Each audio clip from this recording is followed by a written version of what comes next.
France के राष्ट्रपति Emmanuel Macron Delhi में 75वें गणतंत्र दिवस समारोह के लिए मुख्य अतिथि रहे। वैसे भारत में रिपब्लिक डे पर विदेशी चीफ गेस्ट की परंपरा पुरानी रही है।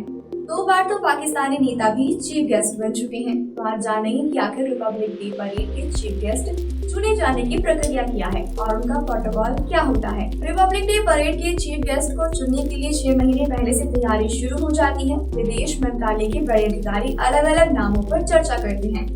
इस दौरान कई पहलुओं को ध्यान में रखा जाता है। सबसे पहले तो ये कि जिस देश का चीफ गेस्ट होगा उससे भारत के रिश्ते कैसे हैं। इसके बाद पॉलिटिकल, इकोनॉमिक, कमर्शियल रिलेशन और सैन्य सहयोग समेत बाकी कई विषयों पर चर्चा होती है।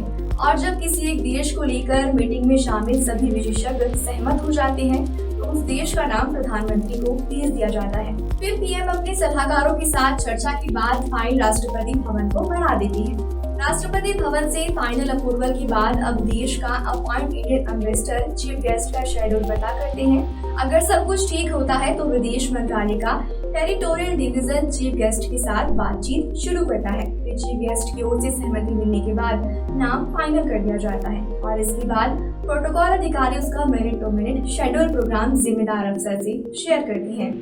चलिए अब रिपब्लिक डे परेड के चीफ गेस्ट का प्रोटोकॉल क्या होता है वो भी समझ लेते हैं। चीफ गेस्ट को एक दिन पहले राष्ट्रपति भवन विजिट के लिए ले जाया जाता है। यहाँ भारतीय सेना उन्हें गार्ड ऑफ ऑनर और 21 तोपों की सलामी देती है। इस दौरान मेहमान के साथ प्रेसिडेंट गार्ड भी मौजूद रहते हैं जो उनके चारों ओर सुरक्षा घेरा बनाए हुए होते हैं।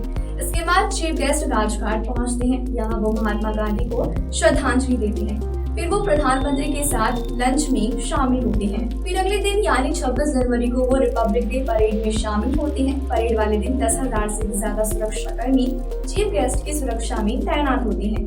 मल्टी लेयर सिक्योरिटी के बीच रेड कारपेट से होते हुए चीफ गेस्ट मुख्य मंच पर पहुंचते हैं। ये मंच बुलेट प्रूफ कांच से कवर होता है। इस दौरान उनके साथ राष्ट्रपति, प्रधानमंत्री और रक्षा मंत्री भी मौजूद होते हैं। परेड में तीनों सेनाएं चीफ गेस्ट को सलामी देती हैं। कैसी लगी आपको ये इन्फॉर्मेशन हमें कमेंट करके बताइए। आपके लिए इन्फॉर्मेशन कलेक्ट की थी मैंने। मेरा नाम है नौशीन। ऐसी ही खबरों के लिए देखते रहिए न्यूज़। शुक्रिया।